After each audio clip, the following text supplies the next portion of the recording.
Magpasensyahan kayo sa isa't isa at magpatawaran kayo kung may hinanakit kayo kanino man, dahil pinatawad din kayo ng Panginoon.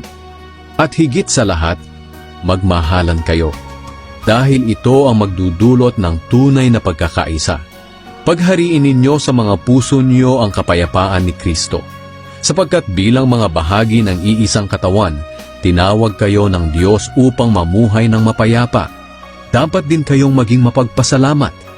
Itanim ninyong mabuti sa mga puso niyo ang mga aral ni Kristo. Paalalahanan at turuan niyo ang isa't isa ayon sa karunungang kaloob ng Diyos.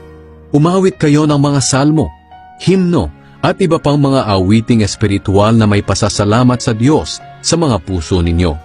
At anuman ang ginagawa nyo, sa salita man o sa gawa, gawin nyo ang lahat bilang mananampalataya sa Panginoong Hesus at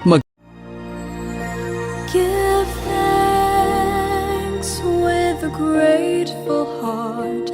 Give thanks to the Holy One. Give thanks because He's given Jesus Christ, His Son.